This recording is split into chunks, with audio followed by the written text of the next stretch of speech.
Yo, yo, yo, yo. What's up? What's really good? It's your boy Brandon Bravon Towns, host of that show called Sports Plus Life.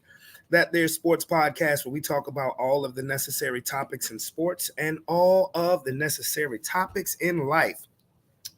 How is everybody doing today on this Monday, April 29th, 2000 of the 24?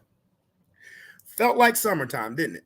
Felt like it was July 29th. It was hot as a outside. It really was. And I had to wear pants at work. Lord have mercy. That's another story for another day. But anyway, before I go any further, I would like to give the shout outs to Two Tough Sports at Madden Gamer League that is broadcasted on Twitch. And if you think you a gamer, you think you a baller, you think you a shot caller, you think you got them skills to pay the bills on Madden, come to Two Tough, baby, as well as Heather's Crab Haven on TikTok and Facebook. And I hope everybody had a wonderful, great, blessed weekend. Also, another shout out to Tamia Booker, the producer of the short film Black that we will be recording this Saturday. So, yeah, I had to get my little, what up, sis? Had to get my little ATL accent down, you know what I'm saying? Shout out to my, anyway, had to get my, good Lord, baby girl, you need to go wash your hands. Don't touch nothing. Go straight up. Don't touch your pants. My daughter's sitting there eating ice cream and her hands are totally white. Go, Lord have mercy, child. Go upstairs. Don't touch nothing. Go upstairs and go straight to the bathroom. Wash your hands. I'll take care of that, baby. Go straight upstairs and wash your hands. Her hands are full of vanilla. No, the weekend was not long enough. Her hands was full of vanilla. But no, the weekend was not long enough, man. It never is. It never is long enough. You heard me? Never. Because I for a long time had 3-day weekends. Old time I was at Amazon, 3-day weekends. So I hate working Mondays. Excuse me. I tell you that. I hate working Mondays with a passion. But I will say the kids gave me no trouble today. I will say that. They ain't give me a lick of trouble. They was pretty close to perfect today. So this is what we are going to be talking about today on Sports Plus Life, okay? We're going to deep dive into the NBA playoffs. We actually had a team advance last night. We're going to talk. We'll have reaction as far as the NFL draft. The Mike Tyson versus Jake Paul fight. Oh boy, read some news today about that fight. Yes, sir. Stephen A. Smith snitching. And when's the last time I talked about relationships? Oh, it's been a while. It's been a while, but your boy is gonna talk about some relationships today. So where do we start off? Let's start off at the NBA playoffs. We had a team advance last night, and it was the Minnesota Timberwolves. She misses her auntie too, sis. The Minnesota Timberwolves won a playoff series for the first time in 20 years. And for the first time in their franchise history, they recorded a sweep in the playoffs as they swept the Phoenix Suns 4-0 to advance to the second round of the playoffs. I've been saying this all season in regards to the youth movement that is happening in the NBA, particularly the Western Conference. Minnesota pretty much was in the top three. They were in the top three all season long. I didn't believe it at first because I'm like, Minnesota. But they've been to the playoffs the past 2 seasons. I would call them, in the previous past 2 playoffs, the most talented, dumb team I'd ever seen because they just did not know how to hold a lead and they didn't know how to close out games. That's apparently not a problem. Anthony Edwards has taken that step. Now, when I hear people say, like Stephen A. said, there was MJ, there was Kobe, now there's Anthony Edwards. I don't know there. That remains to be seen. But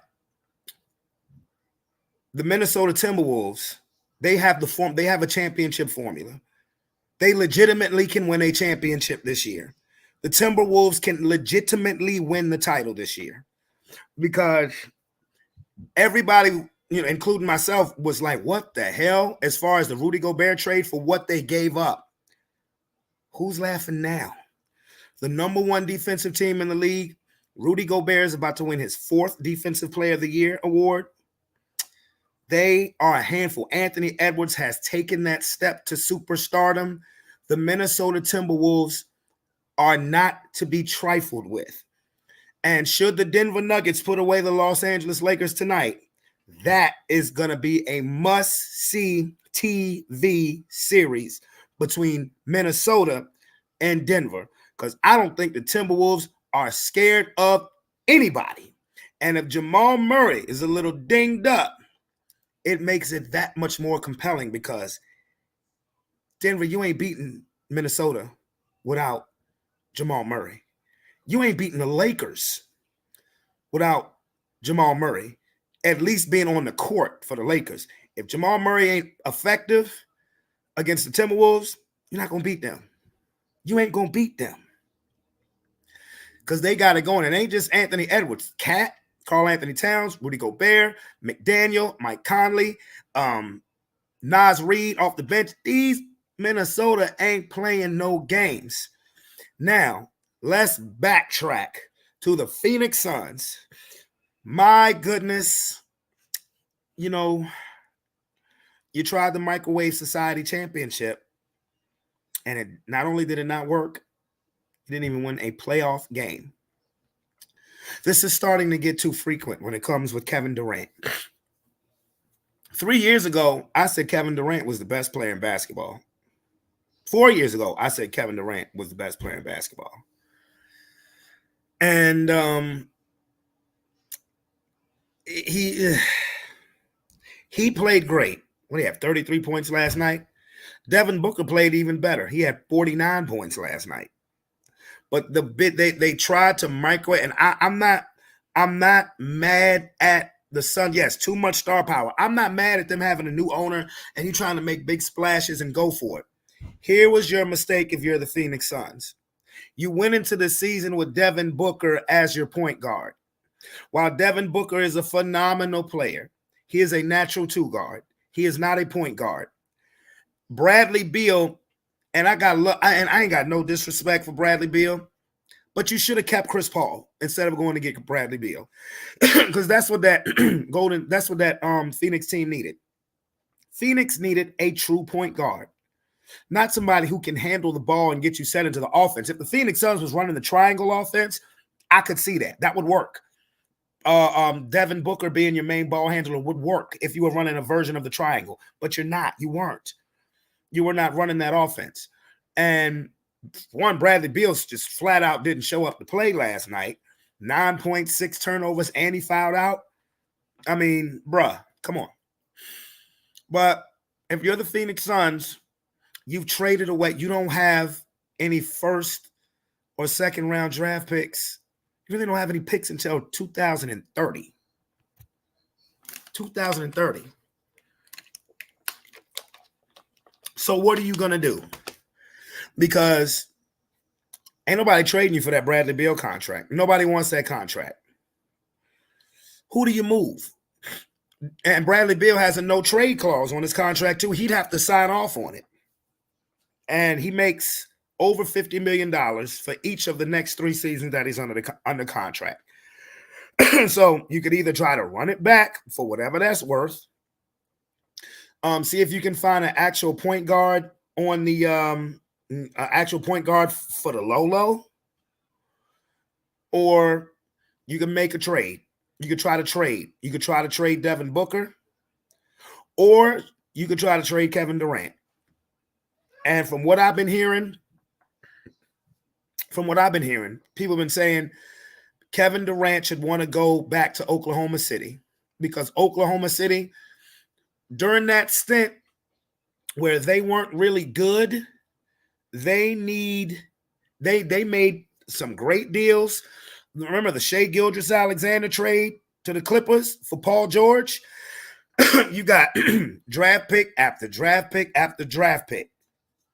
Oklahoma City is stockpile picks. But if I'm Oklahoma City, I don't want Kevin Durant back. I do not want Kevin Durant back. What up, bro? Because you have a good thing working. You're the youngest team in the league, and you're the number 1 seed in the West. You're about to sweep the New Orleans Pelicans and advance in the playoffs for the first time since Kevin Durant left. So what the hell do I want Kevin Durant back for? If for one, now he'll be 36 years old. You have a young nucleus of SGA, Holmgren. You have players. And Kevin Durant, who of course is, Kevin Durant he's always been a great teammate. But I wouldn't want Kevin Durant back. No. Maybe if you could work out a trade with Miami, he can retire as a OKC as a member of the OKC Thunder. He can retire there, but it damn sure he ain't retiring next season. He's not retiring next year or the year after that. I would tell him, go ahead, sign a 1-day contract so you can officially retire as an Oklahoma City Thunder. Thank you. Because at first, when Kevin Durant left OKC, the rumors were that it was about Westbrook. And it actually came out he couldn't get along with the GM, Sam Presti. Well, Sam Presti's still there. Sam Presti hasn't gone anywhere. And if you trade KD, if there's any team that I would try to, if I was going to try to nab KD, if there was any team that I would send him to, I would try to send him to Miami. I would try to send him to the Heat. The problem is, what if Phoenix tries to, because if you're Phoenix, you need a point guard and you need picks. You need a point guard and you need picks. So who are you going to try to trade him for? What are you going to ask? What do you think Phoenix is going to? If Phoenix asks for Jimmy Butler for what? Bam Adebayo? Miami's not getting rid of Bam Adebayo, because if they were, they'd have did it already, because that was on the table last season. And now if you trade Devin Booker, you could trade Devin Booker to a team like, I don't know, Portland. Portland has a bunch of young players. They have draft picks. You could get Malcolm Brogdon back. Maybe, I don't know. You're not going to get Jeremy Grant for what? Portland, you could get some picks, get some established players. Or, again, you could try to run it back. But they are in the luxury tax like a motherfucker in Phoenix. And people are saying Frank Vogel may go. Okay, maybe. But I tell you this right now. Vogel is not the problem necessarily. Now, he didn't coach to his strength as far as Vogel's a defensive coach. But where was your defensive players? KD can play defense, but Devin Booker is not known for defense. Beal's not known for defense. You traded away DeAndre Ayton. Nurkic, he's not known for defense. Grayson Allen a little bit, but to me, Grayson Allen is borderline a dirty-ass player. So, I don't know. It is a shit show in Phoenix, but congratulations to the Minnesota Timberwolves.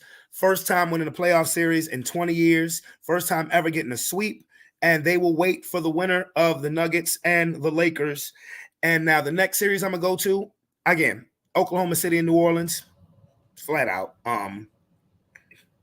Oklahoma City has gotten bulletin board material for the last 2-3 weeks of how people have disrespected them as being the number 1 seed. They're going to sweep New Orleans. If they don't, they'll finish them off when they get back in Oklahoma City in 5. The Clippers and the Mavericks. Oh, the series, because think about it. These series in the NBA are ending kind of quickly. They have the potential to end kind of quickly. You have the Knicks up 3-1, Oklahoma City up 3-0. The Celtics can go up 3-1 tonight. But then you have the Clippers and the Mavericks. Oh, the Clippers and the Mavericks. The Clippers tied the series yesterday. Damn, they blew a 31-point lead. But they tied the series. They took home court advantage back. I still believe the Clippers are going to win this series, but I'm going to tell you this. Kawhi Leonard does not need to play for the rest of this series. And I'm not trying to, disrespect Kawhi anyway, because I said this on the last show. You know that train is never late. The Kawhi Leonard is hurt at the playoffs. That train is never late. But this is why the James Harden trade is so valuable. And at the beginning of the year, when they first made that trade, I was against it because I was like, Westbrook is doing his thing. Harden always got some drama. He can mess up the team chemistry. But about a day later, I thought about it. I was like, damn, Kawhi Leonard is always hurt. And if you can have Paul George, James Harden, and Russell Westbrook, I think you can be all right. They don't need Kawhi Leonard to beat the Dallas Mavericks, and that's not a knock on the Mavericks because styles make fights. They don't need Kawhi to beat Dallas. And it's not because it's not a knock on Dallas. I mean, you got Luka, Kyrie, then you got role players who are pretty good. Spavi's good. Tim Hardaway Jr. is pretty good. But it's not a coincidence that the two games that Kawhi Leonard has played in this series, the Clippers have lost. That's not a coincidence. It's not. If his knee is not right, then you don't need to play. You can sit him down. They can win this series without him. Now, they'll need Kawhi to beat Oklahoma City. They'll need Kawhi to beat either Denver or Minnesota, but they don't need him to beat Dallas. Harden and Paul George and Westbrook and Norman Powell and Zubats and Terrence Mann, they'll be all right. It may go 7 games. Sure, the NBA is rooting for that. But, I mean, this series is guaranteed going no less than 6 already. So I think the Clippers will be fine. In the East, all season I screamed Milwaukee's coming out the East. All season I said the Bucks are coming out the East. Milwaukee's finished. They're down 3-1, and they're finished because Damian Lillard, I think they're down 3-1, if I'm not mistaken. Damian Lillard now has a calf issue. So now they're playing without Giannis and without Dame. Middleton can only do but so much. They're finished. I hated to say that. I hate to say it because I've been pulling for the Bucks to come out the East all year because Giannis is my favorite player. I think Giannis is the best. Well, Giannis, I think, is the best player in basketball. They're done. They are done. And for people who are going to crucify Doc Rivers, no, he did not coach he did not coach well. They didn't even have an average record when he took over. But when you're in the playoffs and you don't have your 2 best players, I mean, damn, what else can you do?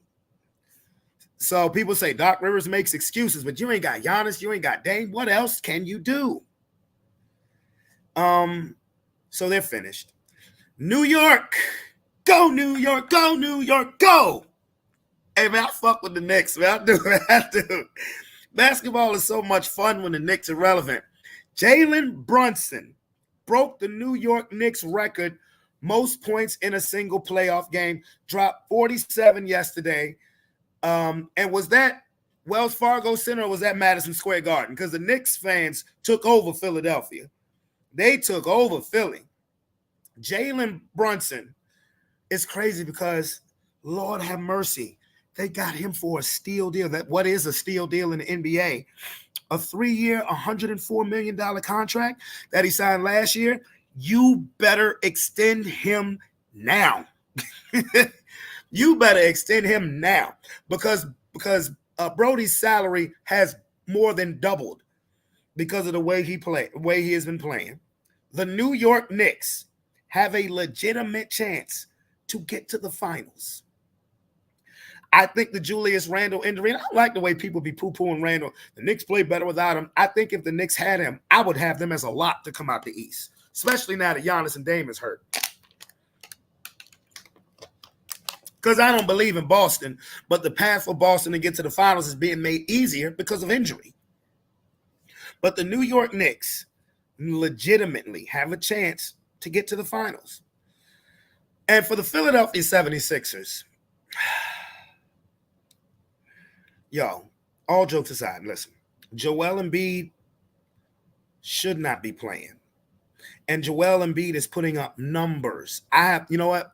I finding out what he's going through. I have so much respect for Joel Embiid. He has something called Bell palsy.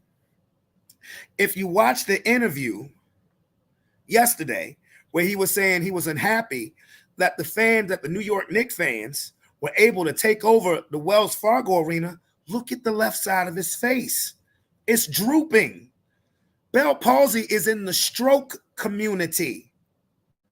And as a person who had a fucking stroke, that hits home for me. Joel Embiid has Bell palsy and he dropped 50 in game 3. He did not sit the entire fourth quarter. And he's playing with that? Yo, if you're the Philadelphia 76ers, dog, you have to, I know you hate to say this, but you got to say maybe next year. Bell palsy. When I looked up what this was, I was like, this nigga's playing through this? Damn. I saw the interview. I was like, what's wrong with his face? His left side of his face is literally drooping. I mean, the left side of his face looks like it's melting. That's why after they lost game 2, the way they lost game 2, he was sitting there with his head down. Everybody was thinking he had bad body language. He throwing a temper tantrum. No. You see his face? No, man. My boy going through it. My boy is going through it. He ain't playing in the Olympics, bro. Coach, he is not, unless the Sixers get eliminated, and then he has the next 2 months to chill, the next 3 months to rest. Okay. If they lose, like if they get bounced in the first round, which I believe they are, and then he has a chance to just chill, just get himself right, then okay, maybe. But that's serious. That is serious. And in the Eastern Conference, the series that nobody gives a damn about, the Orlando Magic and the Cleveland Cavaliers, they're tied up at 2. Nobody cares about this series. But this is another one that may go 7 games.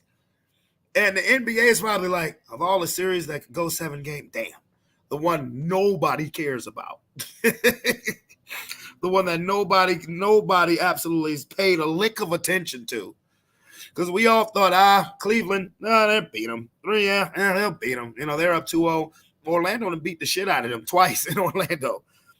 He said, can the Magic just lose? Hey, man, don't do them like that. Come on, Hampton, don't do them like that. He said, can they just lose? I want to see Celtics and Cavs too, to be honest with you. But, I mean, if the Celtics can't get it done, then they can't get it done. What up, Tony? Yo, what up? I'm talking NBA playoffs.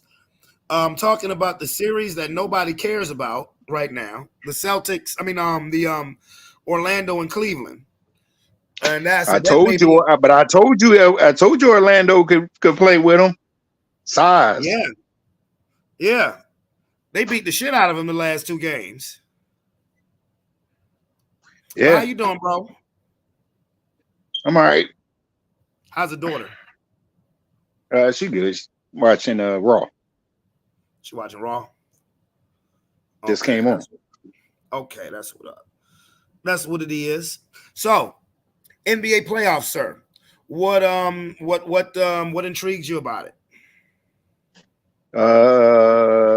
Well, what intrigues me is what team is KD gonna play for next? I just had a long conversation about that. Go tell me your opinion. We had this conversation when the Suns started making their moves and acquiring, and I told you on paper. And on paper proved to not translate to reality. The question was, could the Suns play with Denver? And I answered at that time, no. And so it's clear that they are notches below. They're notches below. So where would you recommend that KD get traded to? If he were to get traded, because you could trade Booker. See, here's the problem with KD and any KD trade. KD, because he is KD, and he's all, well, I shouldn't say it's because it's KD. It's all of these dudes. They front runners, so they're only going to want to go to a competitor. But the problem is the teams that have them want actual compensation. They're not going to accept peanuts just because you want to go wherever and win a championship. That being said, they want to not only control where they go, but they want to control how much that team gives up to acquire them. So honestly, I don't know where you can send KD and get fair compensation for him. I just don't know how that works. If you're not happy in Phoenix and you just want to be traded and go to another team, yeah, that can be facilitated. But the notion that you're going to go to a stacked team and the team is going to stay stacked and be able to acquire you, brother, that ain't working. Nah. I've heard some people, some talking heads saying that, because, Phoenix is in cap hell. They're in the luxury tax like crazy. The Beal contract, he makes over $50 million each of the last 3 years. He has a no trade clause. So maybe the best thing you could do, you may be stuck with Bradley Beal. But you could try to trade. That was the mistake. Yeah. They should, to me, that was the mistake. The Bradley Beal, even though they got him for cheap, that was the mistake. I've heard that they're trying to get picks that they may try to trade that. Well, that's saying that Kevin Durant, they may try to trade him back to Oklahoma City. Because Oklahoma City has some shitload of picks. But if I'm Oklahoma City, I don't want Kevin Durant now. Yeah, no, I don't think I would, unless, again, if they're gonna give me Kevin Durant for the price they paid for Bradley Beal, then maybe, yeah. I just wouldn't I wouldn't mess up that chemistry. They got a good young nucleus. Maybe I would entertain trading him to Miami. But yeah, the question is, what is it you want in return? They don't have it in picks to give you. So what is it you want? You're gonna want Bam to start.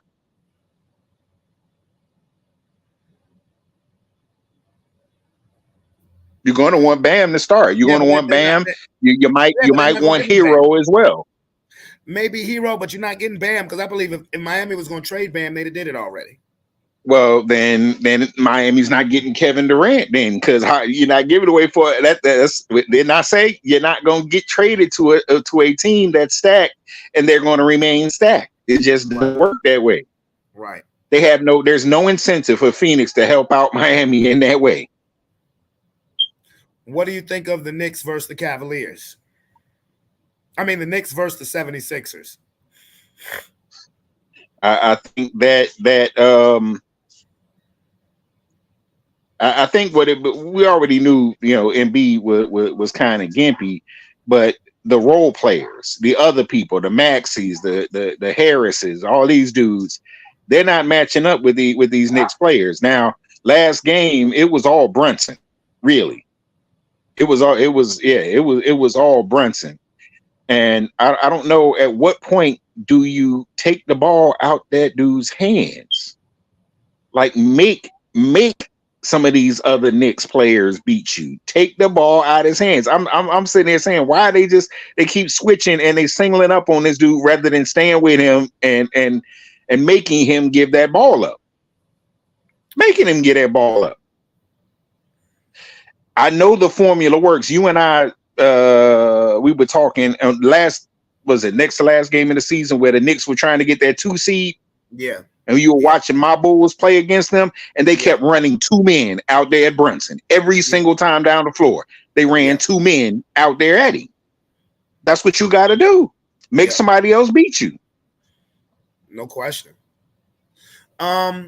How about Joel Embiid playing through this Bell palsy thing? Did you see his last interview? I did. Damn, face is drooping. I mean, yeah.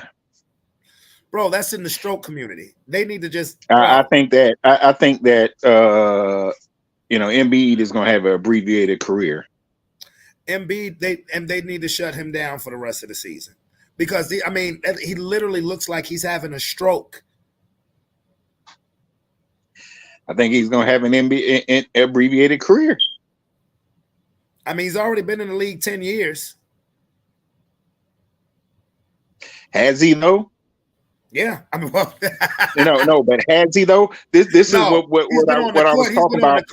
He's been available for about 8 of those 10 years. That's what I'm getting at.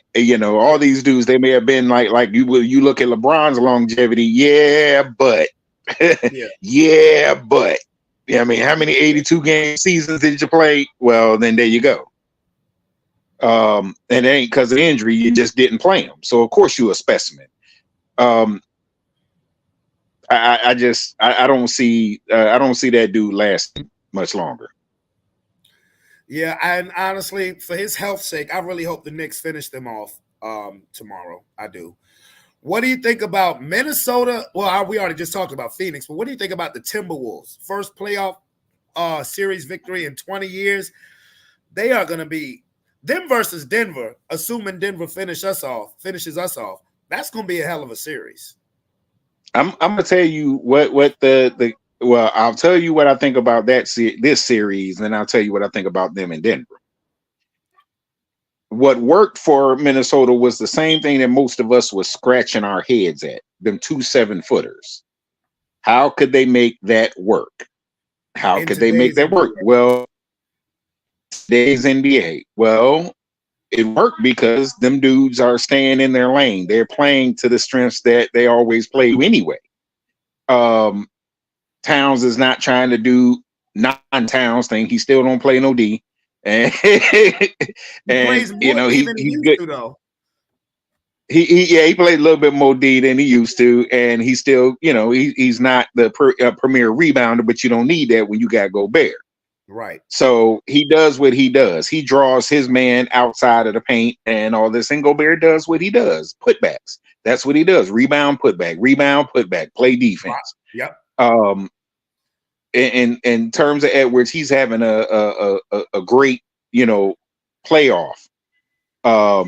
In terms of the next series, you know what the X factor is versus Denver? Everything is going to match up like it normally would anyway. Gobert's going to have to guard Jokic and so on and so forth. You wouldn't necessarily want Towns. He can't guard Jokic. It's been proven. He can't do that. But you may put Towns on. You may put Lil Cousin on him because you don't necessarily want Gobert pulled out. He would pull Gobert out the paint. You know who is going that's the X factor. Aaron Gordon. Yeah. Aaron Gordon. Either way, you're getting pulled out the paint at the power forward or the center position. You're getting pulled out the paint.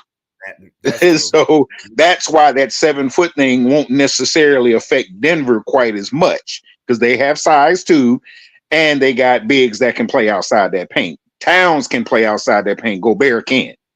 Right. So that'll be interesting. After that, it's MPJ and the Burries. It's them versus Edwards and whoever else joins Edwards. McDaniel, that boy Jaden McDaniel ain't no joke. So it'll be interesting to see. They got another big coming off the bench too, Minnesota, who can take him out the paint. Naz Reid, who won 6th Man of the Year. That dude is a monster too. Yeah.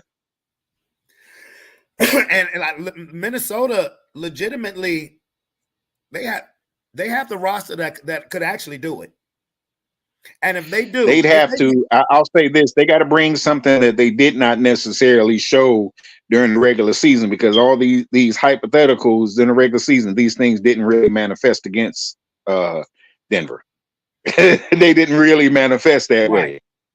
But if they, I tell you what, if Minnesota gets to the finals, then everybody has to officially shut up about the Gobert trade and what Minnesota gave up to get him. Right. Yeah. There's that, and then there is still, I guess, something to be said for 7 foot and being in the paint. So Do you what do you think about the do you think we're out of here tonight? The Lakers think it's done, over with for us tonight? I do. Okay. I do. I think this. I don't think. I think this is one of them. Perhaps gas off the pedal kind of games, and we ain't going out like that games for the Lakers. And it was good for the NBA, revenue wise, just to extend the series somewhat. But I don't think it'll go beyond the night. Boston and Miami. Because Boston is handling Miami again right now. You think that's a done deal? Yeah. Yeah, I think if Boston wins tonight, that's a wrap.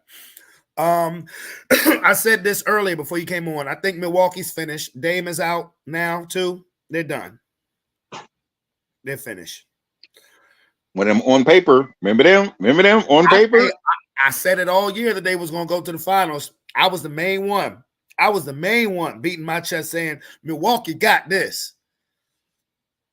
So, but injury bug. Now, what do you think about the Clippers and the Mavericks? I always, thought that was going to be a good matchup because basically it's just skill position versus skill position in like positions. Where's Kawhi? He did not play last game. I know he didn't. This is what I'm saying. Where's Kawhi? He played in game 2 and game 3. Those are the two games. I understand that. Where is Kawhi? They don't need him to win the series. That ain't the point. Where he's a professional basketball player for the Los Angeles Clippers. Where is Kawhi? You know that train is people late. channeling. See, that's another one of on paper things. When Harden went there and people on paper, yeah, Paul George, Kawhi, and Harden, yeah, they this, that, and the other. You can't depend on. You can't depend on. I said once that trade was made, and I thought about it. I said I understand now why they got Harden, because that train is never late when it comes to Kawhi missing games.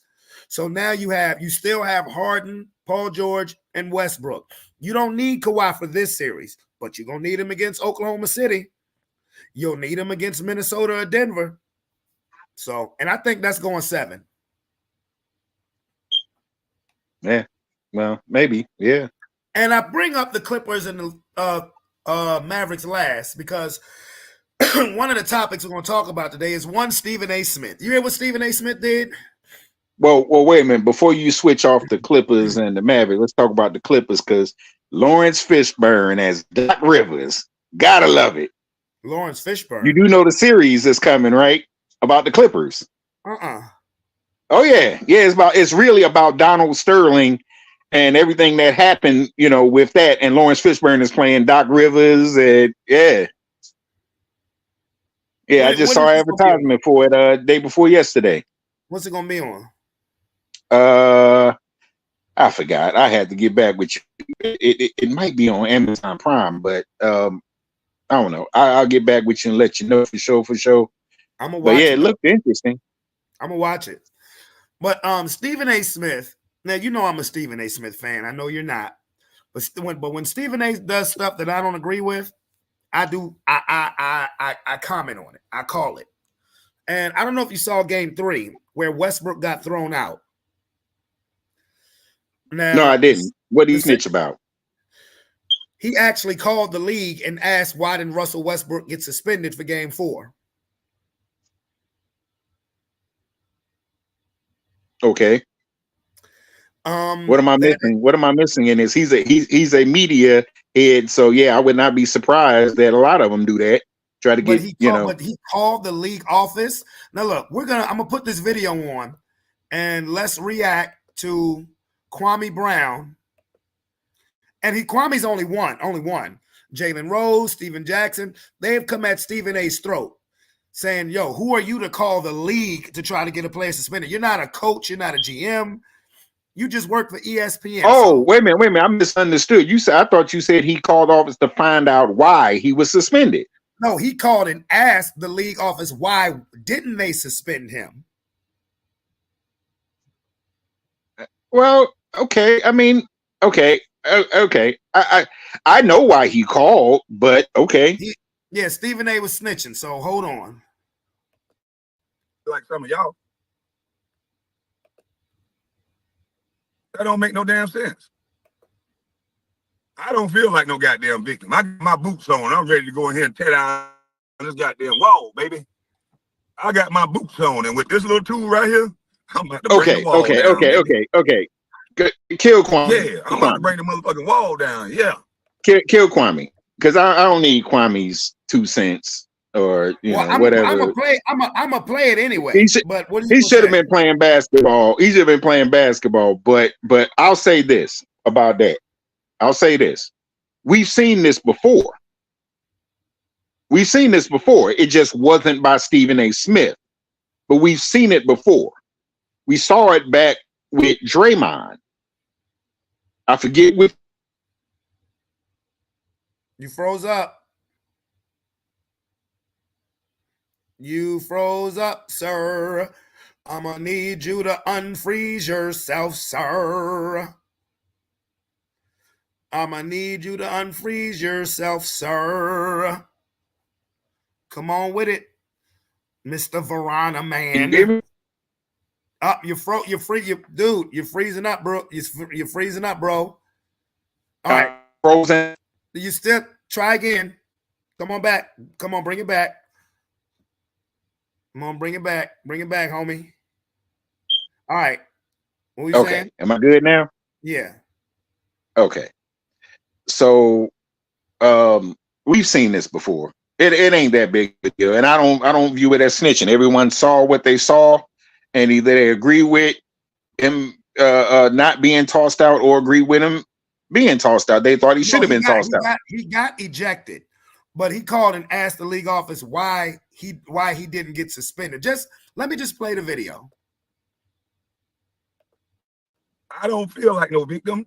I ain't worried about it. I ain't running from no white people because I'm finna go tear down this goddamn wall. And Stephen A., we should be focusing on your bitch ass. Cause I don't know why people surprised about what Stephen A. Smith did. Why are y'all surprised when I've been telling y'all about Stephen A. for 3-4 years? Why are y'all surprised? I said, well, give me 1 second. I gotta adjust the speed. Okay, there we go. And Stephen A.'s job is to lower the contracts or affect these men bottom line. That's his job. He called this little bald head weasel is a ESPN analyst. He has nothing to do with the NBA. So why would you make a call to the NBA? And who is the jackass at the NBA taking advice from Stephen A? That's what I really want to know. Who is the motherfucker on the other end of the phone entertaining a conversation with Stephen A about Westbrook? Who gave this little bald head weasel an explanation? Who gave him that authority? I told y'all, them white men that don't like us black males, especially not one that talk like me, baby, that stomp every day like me, baby. Yeah, they don't like one that stomp and talk like me. We supposed to be cowering down, teaching that victimhood shit. Shut up. They don't like niggas like me. I get it. Boo. But anywho, Stephen A. Smith, you is a punk. And that's exactly what your job is. The white men that don't like men like me, they empower a few of these niggas to always correct all the black folks, always ruin their paper, always trying to ruin their reputation. And that's why he made that call. And to that, sir? I knew I was going to lose a few brain cells listening to Kwame. Cut it out. That's my dog. Shout out to Kwame Brown Bus. Because Westbrook don't sound like you. Westbrook don't sound like you, Kwame. When he talk, I don't care. I mean, this is probably not the first time that this has happened with anybody. But I mean, in the big picture, it's a legitimate question from a media person. It's a legitimate question. You don't know where that original question may have come from. It may have come from someone on the Mavericks. Could have. It could have started there. And so that question was asked. It's not the first time we've heard that. Like we've seen players ejected, and people say, "Well, they should have been suspended. They should have been suspended." Whether a media person ultimately asked a league official, "Why didn't LeBron get suspended for this or that or whatever?" They're media. Their job is to potentially stir the pot. It just is what it is. I don't know very many media figures historically that have been beloved by everybody. It is rare. Like Howard Cosell, maybe, is rare because they all tend to rub somebody the wrong way because they ask a question that somebody feels like is either out of bounds or, beyond the scope. Well, the only reason why I'm bringing it up is because, when you look, if you watch the actual skirmish, it won't nothing serious at all. But, Stephen A is a guy who complains about how soft the NBA is. And something like that, I don't think warranted a suspension anyway. So while that may be his job, I'm just like, come on, bro. You say the NBA is soft already, and then you're going to ask why somebody didn't get suspended. But fair question. Fair question, because it may have come up earlier in the season that it was something a little bit less than that, and somebody or equivalent to that, and somebody did get suspended. For all we know, it might have been a nobody, but it may have happened. Stuff like that. I don't put much, weight in, and in the big picture, media is gonna media. So, I don't know why. My question to people like Kwame Brown, why are you taking it personal? He ain't messing with your paper. Let me finish this up. And that's why somebody in the NBA is on the phone with an analyst from ESPN. So if the NBA is that connected with an analyst, can't they just lower the player contracts by having these analysts disrespect them in the media? See how easy it is to control these players? That's how they got to go along, get along game. These Negroes are controlled through the media and what they say around them, especially during contract year. It's so easy to see. Y'all just behind the curve, baby. I'm usually the first to do a lot. Yeah. Whether you like him or not, sir. Well, I'm gonna say this. I'll say this about that, and then I'll leave it there. We've seen this before. We have seen where something happened, dudes got ejected. We've seen it in even in NFL, and because ESPN, NFL Network, all the media, keep replaying it over and over and over, the league office feels like they have to do something, and so then the dude will get suspended, or it may get blown out of proportion, or nothing may happen. The league is gonna league. They're gonna do what they're gonna do. If they don't feel like it's warranted, they're not gonna do it. If it ain't that big a deal to them, they ain't gonna do it. We'll circle back around this, and I'll tell you why. I'll just give you a precursor of why I'm saying this. The man we're gonna end up talking about when we start talking about NFL, Ezekiel Elliott, we saw that play itself out with an 8-game suspension because of the media attention. Not because of what he actually did, but because of the media. I thought it was a 6-game. I said I thought it was a 6-game suspension. No, it was 8. Okay. Because of the media, because of women being in an uproar, but the woman that he did the thing was not offended at all. That was his friend. But because you had women in the media, I can't believe he pull a woman's top up, and that's what the league did. Yeah. So what's the difference? What is the difference between that and Stephen A. Smith? Well, yes, a perfect pivot, because the next subject I was going to was your reaction to the draft. And again, shout out Kwame Brown, Bus Life, and Amanda Seals. You's a black ass Karen. You should be ashamed of yourself. Anyway, what was your overall reaction to the draft? My overall reaction, well, you part of my reaction, because I was on the podcast with you about that first round and that number 8 pick. But beyond that, I think it was an uneventful draft. It was a weak draft. I will say that it was a weak draft. That to not have linebackers and running backs and stuff involved. Running backs is a little less surprising, but not have linebackers and stuff like that involved so much in the early rounds. speaks to the weakness of the draft. The wide receiver run, it was almost like one is as good as another, kind of, and they were pretty deep. And this was this was a offensive lineman, a quarterback, offensive lineman, wide receiver draft. That's what it was. But there was none that were, except for in that quarterback arena, and I guess it just depends on who you really like. After that, there was none head and shoulders really above the other. Even as we were looking at the wide receivers, it was questions. Okay, was this guy better than that guy? Is Marvin Harrison Jr. better than this guy? Offensive lineman, you had arguably one of the best drop because of concussion issues in JPJ. But after that, you know, it was almost a you pick them. All of them, nobody was scratching their head with any of the offensive lineman picks, really, because they're all in the same talent range. Yeah. So even on the defensive side, you know, outside of what's the boy's name? Dallas. Dallas Turner.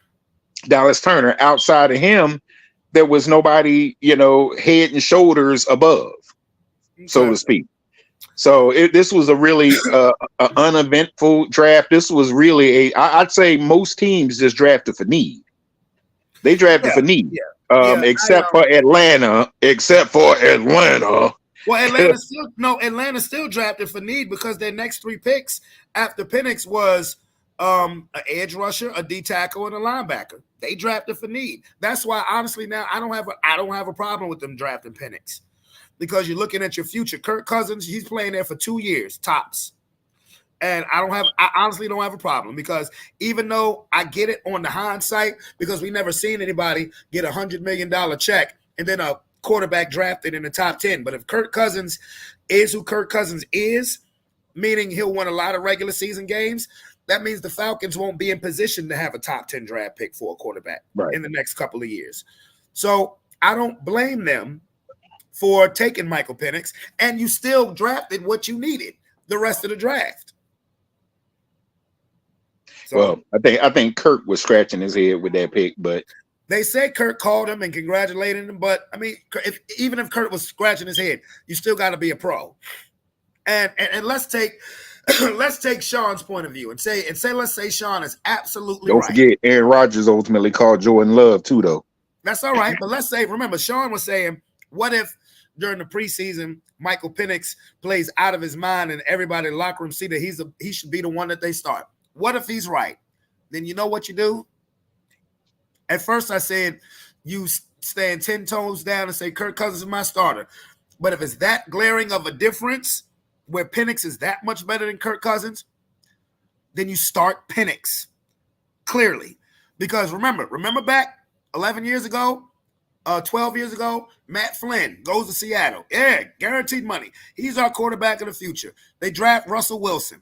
By the time opening day comes, Russell Wilson's your starter. You had to eat that money. Did Seattle care? Nope, because you found your quarterback for the next decade. If Michael Penix is that much better than Kirk Cousins, yeah, you mad you gave him $100 million. But if you found your quarterback in the future, so what? Who cares? Because I don't care how many defensive players or skill position players you draft. If you ain't got a good quarterback, you ain't got shit. And you know that. It's true. So, sir, let's talk a little boxing. It has come to my attention that the Mike Tyson-Jake Paul fight is going to be a sanctioned professional fight in the state of Texas. That means their records will be affected. That means it is a real fight, not an exhibition fight. That means Mike better buck him up. You a Tyson fan like me. What do you say, sir? I don't think there's anything to say. Once that was the thing that we were talking about, whether it was going to be exhibition or real, and that was going to be the difference, whether Mr. Paul get to keep his teeth in some years of his life. Well, it's real, so You know, he's gonna be toothless. He's gonna be wrong around like Leon Spinks.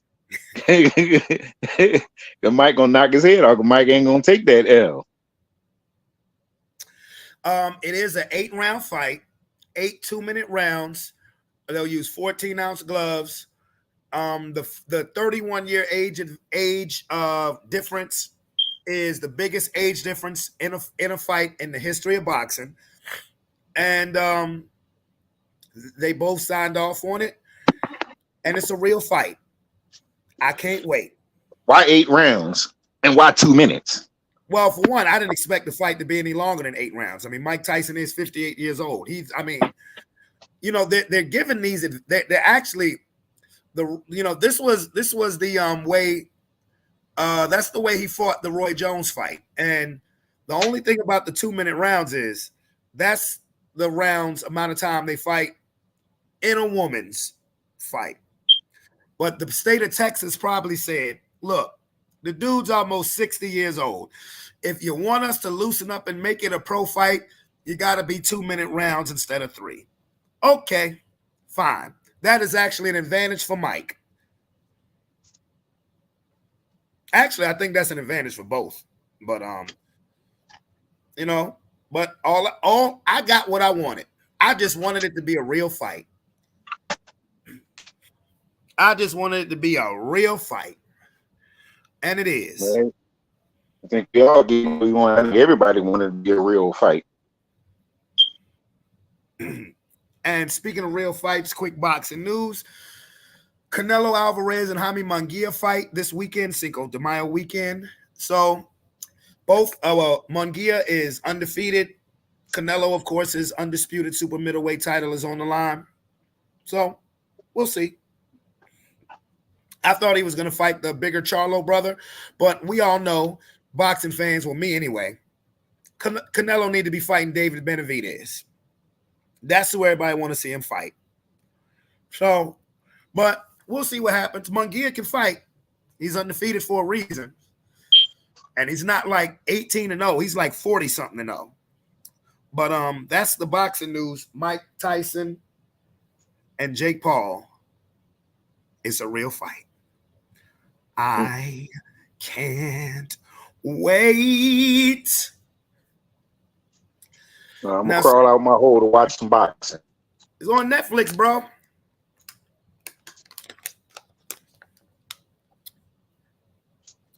The fight is going to be on Netflix. Now, sir, I want to ask you a question.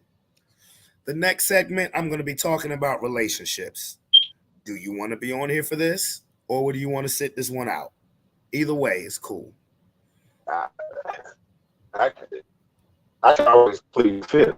So I sit down. I can always plead the fifth. You sounded like Computer Love, bro.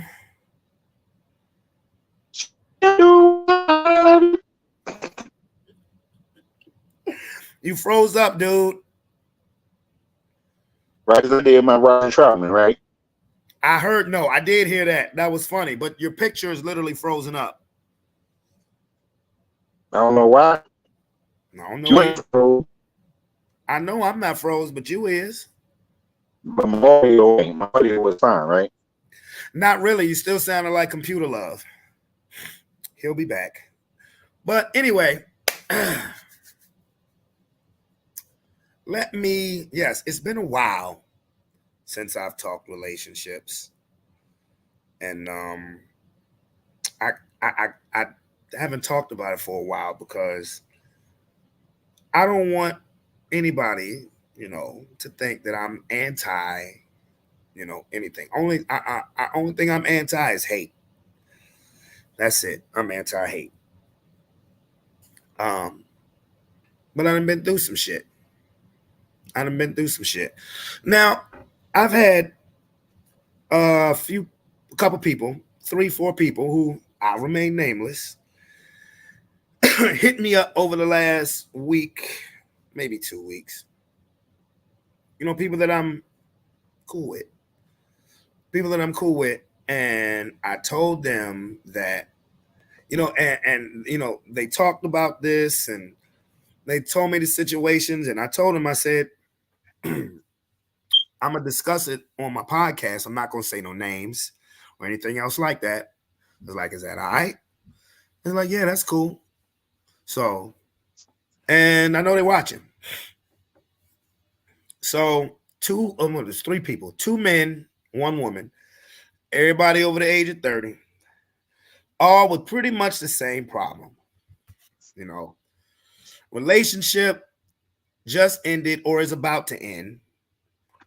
And well, I'm gonna go particularly the ones that, because the 1 man and 1 woman have relationship in, relationship. I think one relationship was for 3 years, the other one for 5.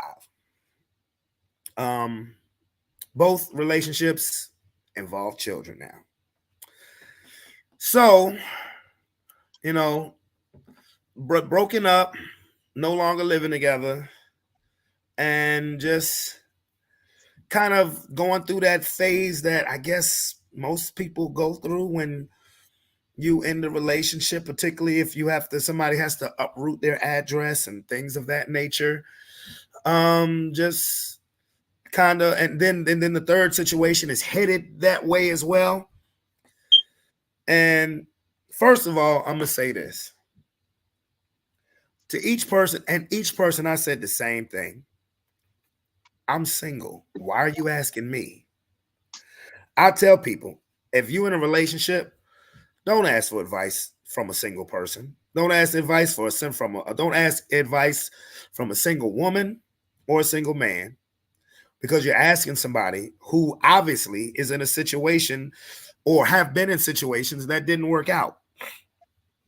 But since they did ask, to the people who have now removed themselves from the household, and both situations are, like I said, oddly similar. They're kind of in their feelings because the other person isn't, I guess, grieving the same way that they're not grieving the same way that they are. And particularly the woman.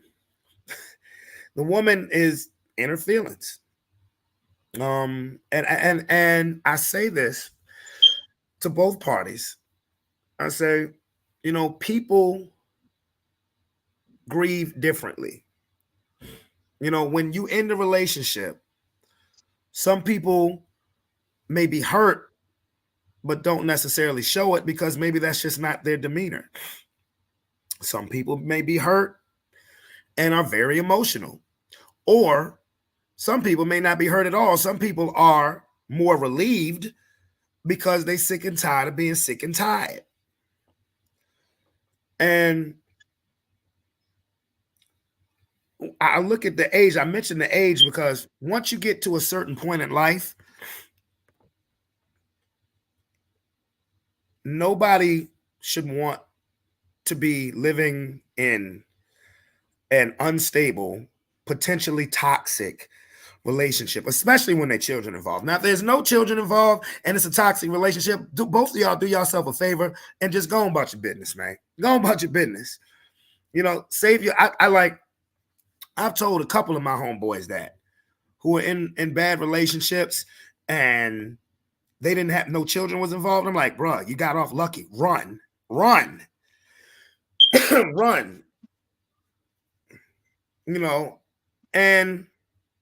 And I'm not saying that because I'm just taking the man's side. No. Because the bottom line is, there's some ain't shit women out here and there's some ain't shit men out here. And the woman told me specifically, he has trust issues. I said, well, did you give him a reason not to trust you? Have you given him a reason not to trust you? And the answer was yes. Well, there you go. There you go. And I'm not gonna sugarcoat shit. I'm gonna keep it 100.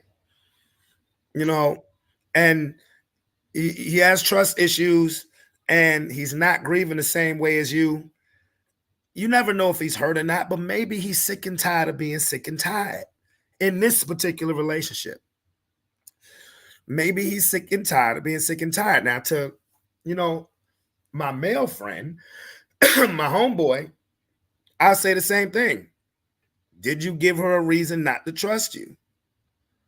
And he said, no, she's just insecure. I said, well, unfortunately, I have experience with that because my last relationship, and I'm no saint, I'm not perfect, I'm no saint, I'm a flawed human being like everybody else. But my last relationship, I found out that I was just dealing with an insecure person.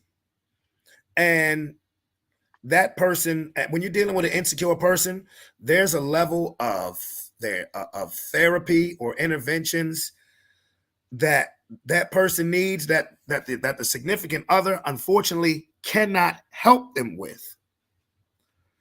Not when it's something internal. Not when it's something internal.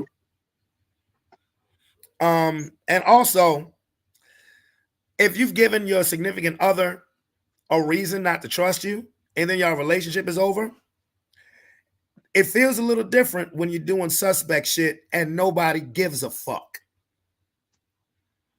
There's a huge difference when you're out there doing suspect shit, but now nobody gives a fuck because your relationship is over. Guess all the thrill is gone, isn't it? That's all I'm gonna say about that. Because if you do actions that make you be for the streets, then you just for the streets. Because I tell you this, and I don't, and this is me talking now. I don't want to say that if you step outside, that's who you are. That's just part of your personal characteristics. But it's hard to convince me otherwise. Because when you show you for the streets, when there's a little turbulence in your relationship, that's when the streets is calling. Because when everything is all good in a relationship, that could be the best woman or the best man in the world when stuff is all good. But when that magic Cupid fairy dust wear off and you run into some tough times and you got a person that has shown himself to be for the streets, how you ain't gonna know that they ain't gonna think that you're gonna be for the streets again? When there is a track record, when there is a legitimate track record that some people be for, that some people, and the thing is, a person who steps outside of a relationship can honestly be a very good, decent human being. They just suck at relationships. Some people are not built for long-term relationships. Or some people are not built to be monogamous or faithful in long-term relationships. But they could be they could be really good human beings. It's kind of weird, isn't it? It's just life. You know? And like I said, I'm not saying that when a person steps out, that's who they are for their whole life, but it's hard to convince, especially if it's something that possibly may have been reoccurring. It's hard to convince me otherwise. I'm just keeping it 100. Because I tell, when I talk about relationships, there's one line about myself that I am consistent with, and that is the PTSD is real, my nigga, in me. And I'm not anti-relationship, but I'm gonna keep it 100 because me personally, Brandon talking, I love to be in love. I love it. I love the feeling. I love to have a significant other care for me, and I know ride or die. I actually love that shit. But boy, the backlash when that shit ain't working, the backlash when you have been deceived, the backlash when you think you're being deceived, the backlash when you accused of doing some shit and you actually not the one. See that, and these three people, I asked that question.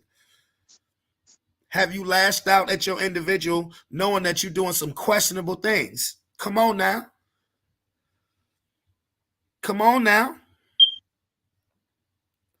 Because I'll tell a chick. I will tell a chick, if you're in a relationship and you want to talk to me, I'll talk to anybody. And you may want to just have an escape.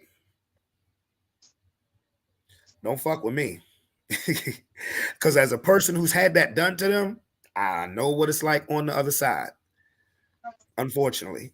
Now, if you know that your dude is out there, or you know that well, I'm just speaking for me now. If you know that your relationship is out there, your significant other, that your dude is out there doing some crazy shit, then you just need to get out the relationship. I had a woman, a couple months ago, hit me up, just telling me how horrible her relationship was, and it just wasn't what she thought it was going to be. And I told her straight up, I'm sorry to hear that. You know, what do you want from me? Because you don't want to take advice from. I know I'm a dude, but I'm a single dude. You don't want to take advice. You don't want to take relationship advice from a person like me who's single, who got trust issues. You don't want to take it from me. I'll tell you what's on my mind. I'll give you my honest opinion. But if you anybody, and now this is to the person who is pretty much under the same household, share kids, under the same household, and is miserable as fuck. It's worse for the kids. I don't know how old the kids are, but it's worse for kids to see two parents in a household that is divided, because that's more toxic than anything. For the sanity of yourself, for the sanity of your kids, my suggestion would be maybe y'all need some time apart. And if y'all can, work shit out and come back where you can be under the same roof, go for it. But if it's toxic to that point where it's affecting the children, come on now. Because I've heard several people say, hey, man, I'm just thugging it out for the kids. Bro, that's not always the best move to do. I'm just saying. This is not. It's not. Especially when the kids know what's up. Now, I don't know if the kids know what's up, but when there's situations where the kids know what's up, that's even worse. Because when you have a disagreement, simple disagreements can turn into an explosion. I tell everybody, I tell people this shit because all the lessons that I've learned in life, I have learned them the hard way. I have learned them the hard way. So I don't be saying this to hate. I don't be saying this because I don't want to see relationships make it. I do. But what I want to see is each individual's mental be right. I want to see people be happy. And sometimes we got to go through tough times to actually find true happiness. And sometimes that's a journey we got to take by ourselves. Unfortunately. So I know my people is watching. I know. I already know. I already got a couple text messages. I got a couple text messages saying telling the truth, thumbs up, all that other shit. So, and again, like what does annoy me is when you break up and you get mad because a person, like when you get mad when a person doesn't grieve the same way you grieve it. Like, you want somebody to chase what? You want like everybody's not gonna chase somebody. Everybody ain't gonna chase somebody. Oh, you got a comment, sir? Yeah, I do. On that subject. On a lighter note, Patrick Mahomes is on Raw. Just thought I would let you know that. All right. But hey. But yeah, I think part of it is that the people that have that want you to grieve thing because their mentality is you're gonna miss me when I'm gone. Well, what if I'm not missing you? What if I'm acting like I ain't missing you? So there's that. And then there's that feeling of you must never really care. That's that bullshit. what am I supposed to do? Move to Tibet, you know what I mean, and light some candles and chant Nam Myoho Renge Kyo for a few years, shave my head, and I want the knife, like Golden Child. What am I supposed to do? So yeah, that's most likely what it is. Plus, with that not grieving comes the images perhaps in that person's head that they moving on, and might not be grieving because they got somebody or they already had somebody waiting in the wings.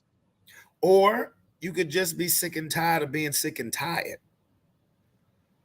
I mean, those things could well be true. But even then, if you've already had somebody or got somebody waiting in the wings, you can still easily find out the grass ain't greener on the other side. But then it comes a situation of you just get sick and tired of always feeling like it's an argument, always being a fight, feeling like you got to walk on eggshells because anything you say could lead to a confrontation, an argument, a disagreement, something. And sometimes when you just, I think that's what it is with most people. You just get, it shouldn't, when it becomes more of a struggle than anything else, it's time to bounce. You shouldn't be struggling. The only struggling you should be doing consistently in a relationship is the snuggle struggle. That's about it. Y'all know what that is. Yeah, the snuggle struggle. That. The snuggle struggle. I like that. Yeah. I mean, yeah. Real talk. Real talk. Again, I can use my own self as an example. When I got this crib, the first thing I did is I sat on the steps and I took a big ass deep breath. It wasn't a deep breath out of fear of I'm actually doing this. It was a deep breath of a sigh of relief. A sigh of relief. Because some people stay together just because you're comfortable. But if you're comfortable, but you're miserable, then you may need to make yourself uncomfortable to make yourself happy. Because yes, I took a big sigh of relief. I did. Won't nobody waiting in the wings. I didn't have nobody. None of the above. It was just time. Sometimes people grow apart. Sometimes relationships end because you just grow apart as people. It happens. It happens. Even people with children, they grow apart. Some people thug it out and stay married a long time. Some people don't. Especially in this day and age. Sometimes you grow apart, sometimes you grow up. Sometimes especially them people have had them teenage romances that translated to adult, but somebody didn't actually ever make adulthood in their mind. Yeah. Especially in this day and age where it's social media driven people out there. And I'm just gonna leave that at that. So that's all my relationship talk. What you saying? DMs signal the demise of many relationships? Oh, sir. Of course not. Of course not. I love, people should love it. Their significant other should love it when the person you laying next to gets a message at 12 o'clock at midnight, and you're looking over your shoulder to see if somebody else is looking or make sure somebody else is asleep. People should love that.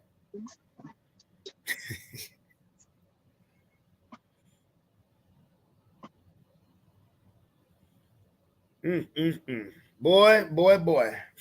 Anyway, I'm going to wrap this up. It is 9 o'clock. It is Monday night. It is a school night.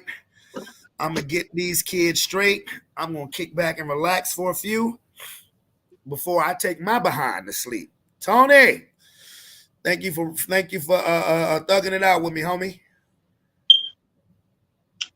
Let me give you a parting shot. since I said I was gonna mention it, I mentioned it earlier, right?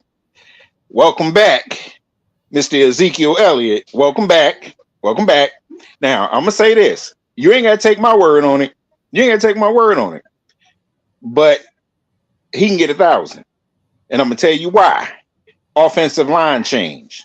Center position specifically. Offensive line change. That line got bigger and younger. And he made a comment. He made a comment and said he wanted to, finish his career in Dallas. Yet he only signed a 1 year. So I don't think he's going out there. I do think he's going to retire after this year. And based on his social media, he said he planned on going out like a G. Okay. I would not be surprised. And in terms of our running back, them talking about we didn't draft, we got 7 running backs on the damn roster. 7 running backs on the roster. So, it is what it is. I'm happy to have him back. You playing pass pro. If you're going to throw that much, you need to have that extra offensive lineman in there. So I'm happy. And the touchdown thing issue will now be solved too. First and goal, it ain't going to be Pollard getting stopped at the 1. He going out like a G, huh? He's going out like a goof. I actually don't think so. I think it's he getting paid in dead money anyway. The contract is only a $3 million contract, two guaranteed. So it ain't like it's breaking the bank. And in the big picture, like I said, I don't see a problem with it. Okay. He's your short yardage. Beat him up back, and so I'll take him. So he's a short yardage back, but he can get 1,000. Okay. I do believe he's gonna get sufficient carries to get 1,000. Whether he gets there, because before he left, he had 800 and something. But before the year before he left, he had 800 and 832, something like that, 835. What? So, and that split, and that was legitimately splitting time with Pollard. He was legitimately splitting with Pollard because Pollard got over 1,000. Pollard got over 1,000 though. Right. But he was legitimately splitting the carries with Pollard. I ain't talking about Zeke was mostly carrying and Pollard was only carrying. No, it was really about 55% Pollard carrying. He could maybe get 1,000 yards. Well, he got 17 games to do it. Yeah. Well, in the big picture, in a running back by committee set, that's what you want though. If you can get that, that's what you want. Okay. I don't think anybody looks at and I think Sean said, Pacheco kind of made teams' philosophy about these running backs kind of change. You're not necessarily looking for one guy to get 1,000. If you can get it by committee, get it. Oakley dokley. There aren't any more right now. I think we've moved past that era where you can think of guys off the top of your head, a list of guys off the top of your head that you're going to expect to put up them numbers like that every year. Derrick Henry is arguably the last bell cow. I can think of a couple. Bijan might be, Bijan might be that. You can't depend on Saquon for that. Saquon had one great year, but you can't depend on Saquon because of the injury thing. So Breece the Hall. bell, who? Breece Hall from the Jets. I like Breece Hall from the Jets. He's a hell of a back. I like him. A lot of these dudes are hell of a backs, but we're past the era where you looking at a dude expecting 30 carries a game. Oh, it's not many of them dudes. But I'm talking about as far as at least getting 1,000 yards. I can think of a few backs that I would expect to do that. Again, I talked about the 1,000 yards with Zeke as if, okay, it's 1,000 yards. That's the era we in. It's 1,000 yards. 1,000 yards was a big deal back in the day. Oh, give me a kiss. All right, say good night. Good night. Good night. All right, go ahead upstairs. I'm coming. Yeah, 1,000 yards. 1,000 yards was a big deal back in the day. 1,000 yards nowadays, Yeah, I If mean, they I don't get it, they disagree. get it. If they get it, they get it. If they don't get it, it ain't that big of a deal And that because was my reaction when you said I think you can get 1,000. I'm they like, looking at really they gauge your run game by the team stat now. You know, how many rushing touchdowns, how many rushing yards as a team y'all put up, including the damn quarterback. so if you know, and I don't I agree with you 100%. He said they look at running backs like, nah, they get 1,000. So what's the big deal if Zeke gets 1,000? Well, the big deal, the big deal is if you're doing it, if Rico Dowdell is getting his carries, Nathan Pete is getting his carries, and or Deuce Vaughn, whichever one they're gonna have as the third back. If all three dudes are getting the carries and you have a legitimate run game, that's all I'm worried about. At the end of the day, being able to punch it in the red zone, pass pro blocking, and have a legitimate run game. That's it. That's all I'm worried about. I'm happy. So if you're going to sign the dude, it's fine bringing the dude back if he can contribute in that way. I'm happy you're happy, sir. And if he get 1,000, that I would say that's contributing in that way. I'm happy you're happy, sir. You got rid of Gilmore so you can bring back Zeke and you can dust off your number 21 jerseys. Good, congratulations. Exactly. That's how I feel about it. That's how I feel about it. Because in the big picture, if you think about it, some of the same stuff was being said. So Dalvin Cook is still out there. I don't know if he'll ultimately end up somewhere. He's still out there. But they act like the dude can't run at all, and it's kind of unfair to judge him by the Jets. He can contribute on somebody's team. He got dirtballed because he had like 4 straight Pro Bowls and 4 straight 1,000-yard seasons before the Vikings let him go. And the Vikings were horrible running the ball last year. Right. So, you know, that's all I'm asking is exactly what I asked for. Contribute. Because nobody's expecting Kareem Hunt to be Kareem Hunt. But clearly he can contribute. I'm happy you're happy, sir. Yeah. So we just did almost a 10-minute pardon shot on Ezekiel Elliott. All right. Because unbeknownst to most people, what I say about that goal line, how many goal line touchdowns did he have with them terrible Patriots? I don't know. 12. Okay. So that's all I'll say. All right. Well, you're happy, contributor, dust off your 21 jerseys, and you can go like this all season long again. Congratulations. Can I leave now? Can you leave now? I tell you what, we ain't got nobody else on here, but I know that Eagles boy ain't happy he back because that no matter what, he's an Eagle killer. Okay.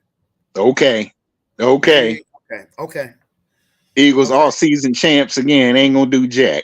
Okay. All righty. 10-4. 10-4. 10-4. All right, my man. Again, thank you for thugging it out with me again today.